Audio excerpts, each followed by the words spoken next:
What's good, y'all? Today we'll be reacting about the Google Pixel A9, and yeah, here's the picture, and let's get right into it.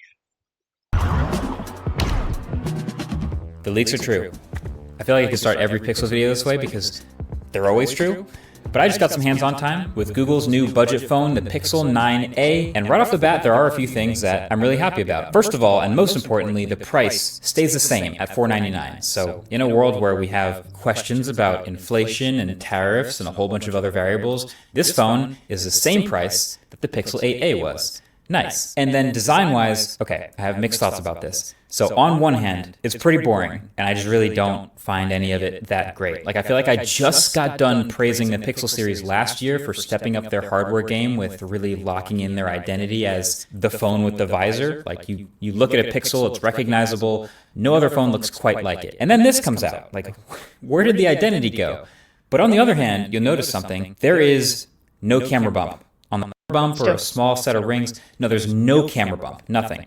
And how long have we been asking phone manufacturers to do this? Like, you've seen the YouTube comments, hey, I don't care about a thin phone, just go right ahead and make the phone thicker, get rid of the camera bump, and fill in that extra space with batteries. And that's literally exactly what they've done. It's an 8.9 millimeter thick phone, and we have now the largest battery that's ever been in a Pixel device, 5100 milliamp hours. That's more than the 9 Pro XL just had. So they did the thing. Sick. So that It might be cool and everything, but you could still have like a cool design. I think that design's better. The 8A is way better design because an 9A, I know they added so much battery to it, but like at what cost? It doesn't look like the actual Google Pixel, like the original one everybody knows.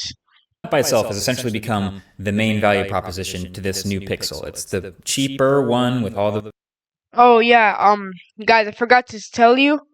Shout out to MKBHD, y'all know who it is, Marquise Brownlee, and y'all can go check out his channel. He's a good YouTuber. And can y'all please like and subscribe because right now my goal is 10K. Right now I want to get to 1K, but my biggest goal is 10K so I can make better videos like this. All right. the pixely software goodness we already know about, and the huge battery. Now, the new embargo that they're doing with this Pixel for some reason is kind of a massive red flag. They're not allowing us to show any software at all like I usually do.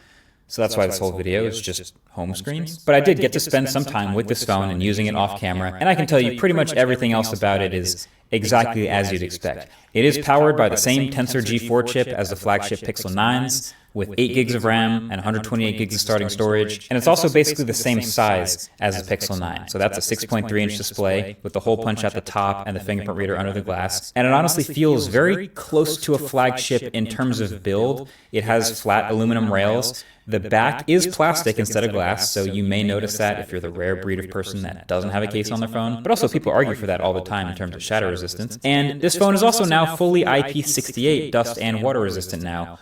Wow, that's cool. I think IP68 for the Google Pixel A9, yeah, A9 or 9A, is really good because I think that right now that's the highest grade of waterproof, and like you could just like pour water on it and nothing happens. Y'all know the OnePlus 13? I'm gonna do a video on that. I just want this video to do good, and if I get like at least like a couple of hundreds of views, even 1,000, that would be perfect. I'll make another video, the OnePlus 13. All right, so let's keep going. Like last year's 8A, which was IP67. So here's what's interesting.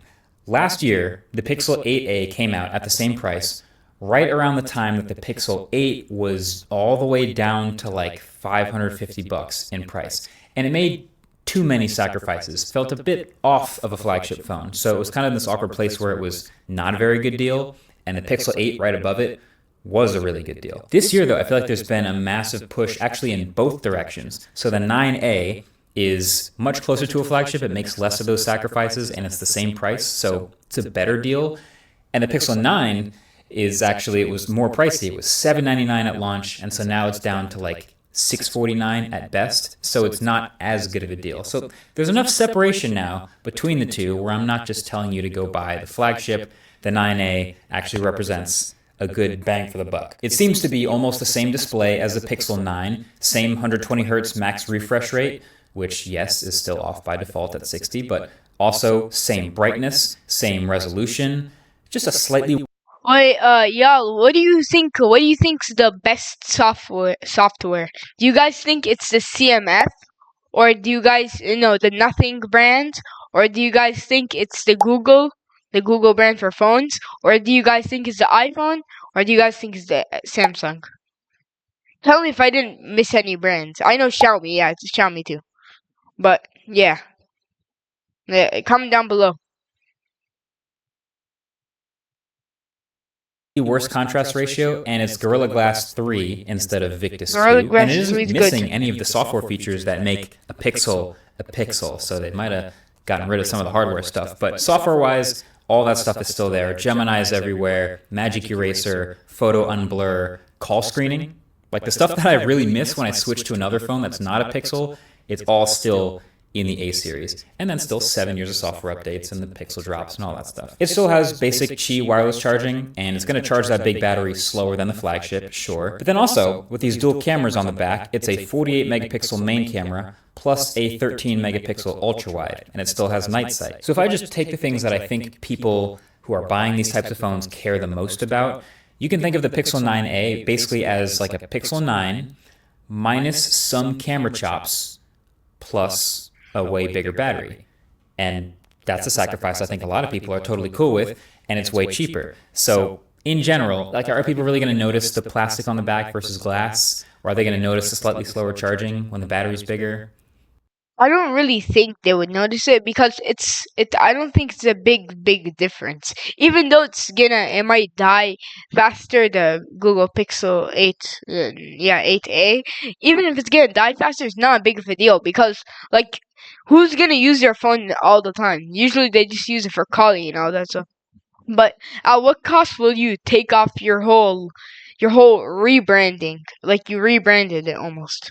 You have a case on your phone anyway. Like, I don't think that's going to be a huge deal to a lot of people. So I think at this price, it's actually pretty perfect positioning. So there's 4 colors available again. Black and white are still here. And there's also what they're calling peony, which is this pink one, and iris, which is closer to like a purple or blue, depending on how the light hits it. I think that's the one that looks best. But now I'll leave you with this. Okay, so good phone, good price, good value. I think they're in a good place with the Pixel 9a. But we are also a few months away from starting to see probably accurate leaks of the Pixel 10 series. And then the Pixel 10 is going to come out. And that obviously won't be as cheap as the A series. But the Pixel 10 is shaping up to be very interesting. And I don't want to overhype it because I feel like we could easily be very disappointed. But the rumors about Pixel 10, some of them suggest a pretty big performance increase with Tensor G5. That could make it much more fluid, much more competitive with Snapdragon stuff.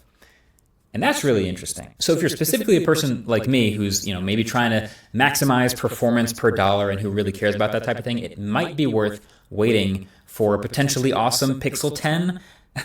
But I feel like I already regret saying that in this video because the 9A is a perfectly good phone. You can definitely go get that phone and be happy. I just want to be careful. I'm probably jinxing it. I should just say expectations are the thief of joy now, just to get it out there. But I'll be watching Pixel 10 stuff. Either way, 9A drops into a world where the iPhone 16e was looking a little bit ridiculous, and now we can feel validated calling it ridiculous because we've got all these other pretty good looking budget phones coming out. So thanks, Google. Also, this shirt is available for a limited time now while supplies last at shop.mkbhd.com. There's news on the horizon about this, so get it while you can. Thanks for watching. Catch you in the next one. Peace. Alright, y'all. So that's the end of the video. Alright, y'all. So that's the end of the video. And please like and subscribe so y'all can make me reach my goal. And peace.